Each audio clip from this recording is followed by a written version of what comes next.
It's surprising how fast a rebound can occur. It's a bold call in one of the worst weeks the stock market has ever seen. I think there's only so much negative news that we can get before people start to crack. But MarketBeat's Thomas Hughes says there are still plenty of positive indicators. The labor market's very strong, and that points to a very strong consumer. Enough to have him predicting a market turnaround yet this year. You'll look back on times like this as opportunistic and good times to buy. Will you agree with his take or have a strong defense against his optimistic outlook?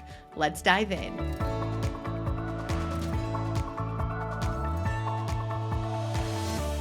All right, Thomas, great to have you on as always. Normally you have stock picks or a list of stocks for people to consider, but today you've put together a list of 5 reasons why you are expecting a rebound later this year. Before we get to your reasons why, I just want to kind of get your reaction first on the week that was in the market. What a week. Yeah, this has been a pretty big week. The market's down like 8% right now as far as I saw the last time. Trump unleashed his April 2nd tariffs. It has been hailed as a worse than worst case scenario by many analysts. So the market is definitely in free fall, pricing in this new news. Since he released his tariffs, there have been some retaliatory tariffs, and now there is a threat of trade war.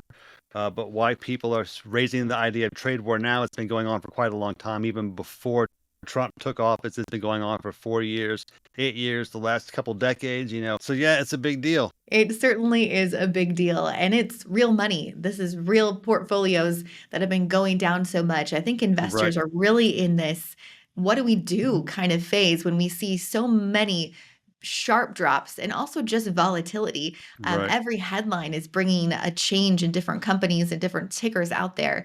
What should investors be doing right now? Investors should stay the course. They should be working with an advisor to prepare a plan, and they should be staying the course. Days like today, weeks like this week, when the market is down, are really good times to buy stocks. I know it's super hard to do it because you don't want to throw money into a market that's going down. But as I said, stay the course with your plans. Hopefully, you've been picking really good stocks, fundamentally sound stocks. So buying them when they're down is a good idea. They may fall a little bit more, but over time, they're going to rise. And you'll look back on times like this as opportunistic and good times to buy. Well, speaking of wait for them to rise, you kind of have a hot take in a week that's been such a big downer for so many investors.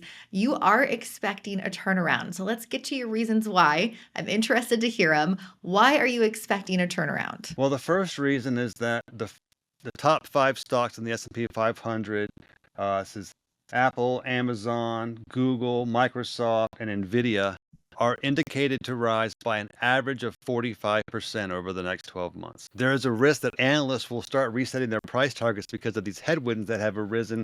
But even so, with these new price declines, there's still going to be a significant upside. We're still looking at 20 to 30% upside by the end of the year.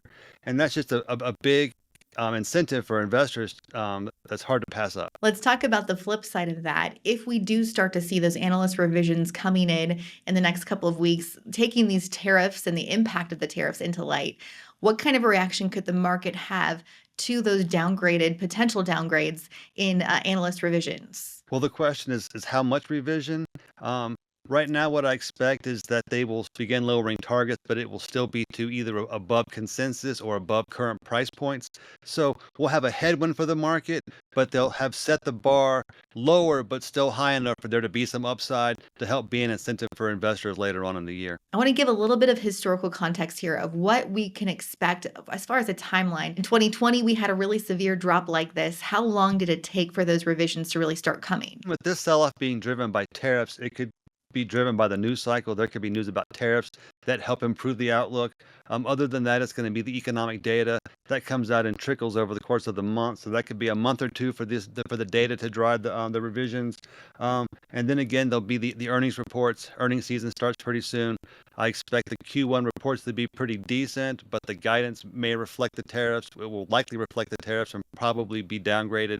That'll probably spark some downward revisions as well. All right, let's get to your second reason why why you are expecting a turnaround later this year. So not only are the top 5 stocks indicated to rise by a large double-digit amount, they also account for a large double-digit amount of the S&P 500. So in the event that they do begin to rebound, they're going to have an outsized impact on the index. The euphoria that brings to the market will help broaden the rally. We'll start seeing more and more stocks get involved in the rally. And then once we get to 50 or 60, 70% of the market moving higher, the S&P 500 will start moving significantly higher on a day-to-day and a week-to-week basis. All right, that's a good second reason. Let's move on to your third reason why you're expecting a rebound. I kind of hit on this already, but this is a market reset and not a market reversal. We're not entering a bear market where we're expecting earnings to decline, at least not yet. Right now, the analysts are resetting the outlook for earnings from a high point to a still high but lowered point, and that's causing some distress in the market, causing the market to reprice the stocks that are pegged to those price targets. And it'll take a little bit of time for that to play out, but it should play out fairly quickly and result in a bottom and then a rebound later in the year. I think I want to talk a little bit about a potential change in the earnings, and that's the consumer uncertainty as well. We talk so much on this channel, of course, just about investor and company uncertainty and the market's uncertainty. But when it comes to earnings for a lot of these companies, consumer uncertainty is also going to be a factor here. Do you think that we could see that play out in the market soon? Right. So there is some consumer uncertainty, and it may be seen in upcoming retail sales reports. However, all of the labor market data is very strong. All the data that came out this week was very strong. We've got ample job openings. We've got employee confidence. We've got positive, above expectation job creation. We have rising wages, low unemployment. There is some signs of the Doge cuts impacting the data, but that's mostly in the number of layoffs that were recorded. Other than that, all the other data is very strong. The most current data is the initial claims data, and that is trending at very healthy levels. So as I've said in some other articles, we may see this change in the upcoming data points, but right now the labor market is very strong, and that points to a very strong consumer. The longer the consumer pulls back on its spending, the stronger and healthier it will become. All right, Thomas, let's move on to your fourth reason why you're expecting the markets to rebound. The fourth reason is institutional buying. Now, I usually, check into institutional buying on just about every stock that I'm covering whenever I'm buying an article, whenever I'm writing an article. And one of the things that I've noticed is for most stocks, especially with these top 5 stocks on the Mag 7, is that institutions had been selling earlier in 2024. They reverted to buying later in the year. Their activity ramped to a high in Q4 and then ramped again to a multi-year high in Q1 of this year. That shows them buying on the weakness, increasing their buying as the stock prices were declining, and that suggests to me that they're going to be buying even more now that the stock prices are down even more. With this in place, they're providing a solid market base. They'll help the market bottom and rebound, and once the market begins to move higher again, they'll provide a tailwind for price action that helps drive it higher. The institutional buying is certainly a positive in Q1 of this year, even though it's been a tough Q1. Let's move on to your fifth and final reason why you are expecting a market turnaround. Well, that last reason is just because we've reached a point of max uncertainty, and even you might say that with the April 2nd tariffs having been announced, we might have surpassed max uncertainty into this ludicrous phase where what's going on. So at this point, it's either all going to fall apart and then we're really in trouble. And I don't think that's going to happen. I'm in this optimistic camp where I think that there'll be some positive developments. So at this point, even bad news where there's tariffs are in place or whatever, even bad news can be good news if the world's not falling apart.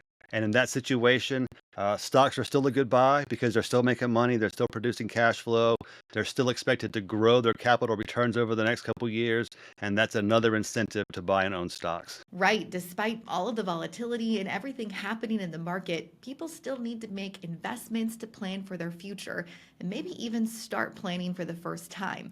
If that's you, check out this free report on MarketBeat.com. It's the beginner's guide to retirement stocks, how you can build a portfolio for retirement, yes, even in these conditions. Scan that QR code or click the link in the description of this video to get that free report on MarketBeat.com right now. I think that phrase, the world feels like it's falling apart, is kind of where some people are right now. They're feeling that of just so much uncertainty that they don't know what to do.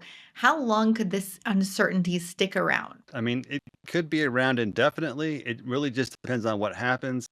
But again, being in that optimistic camp, I think there's only so much negative news that we can get before people start to crack because this, like, you can't start imposing 50% tariffs on everybody all the time all over the world because then there'll just be no trade. You know, we don't want to have tariffs and we want to have retaliatory tariffs or try to get people to trade in different ways, but we don't want to stop trade. And other countries don't want to stop trade. So somewhere in this, there's going to be some discourse, there's going to be some common ground, and hopefully people will start being able, our leaders will start being able to untangle this mess that we're in right now. I think it's bold of you to call for a turnaround already during a week that's been so rough for so many people. Right. I like your optimistic view. I want to know, optimistically speaking, how soon are you expecting a rebound? Do you think that this could happen yet in 2025, or will that rebound take longer? I was just thinking about some rebounds, and it's surprising how fast a rebound can occur. If you look back on the charts and you see the sell-off in 2020 for the pandemic, it was sharp, it was steep, it was scary. It shaved 30% off the index. It hit the bottom and it started moving higher and it didn't stop for quite a long time. It moved up to set new highs over and over again for the next year. So I see a similar possibility here. Not saying that it necessarily will happen that way, but fundamentals are still good. Hopefully, we'll get past this little hiccup in the global trade situation and be able to move past it. The example you gave from the pandemic of it hit a bottom and then went straight up, I think that's everyone's question is where will that bottom be? And Right. with the pandemic, we saw a very sharp drop straight to Mm. the bottom and then straight back up. Do you think that this could be a more zigzagged line to try and find that bottom before we see a rebound? It's possible. It's possible. Right now, the market's already broken two of my support targets. We're heading for a third. It's looking like the sell-off is starting to lose a little bit of momentum, showing some signs of support down there at that level. But we'll have to see what happens over the weekend and the next couple of days. The market could easily continue to move lower. But if we were to break my next target, the next target puts us in bear market territory. If we're to break that target and the market continues to sell off, it could be quite some time before we hit the bottom. Well, we're ending on a less optimistic note there, Thomas, but I hope your optimistic view will come through. I think a lot of investors hope that.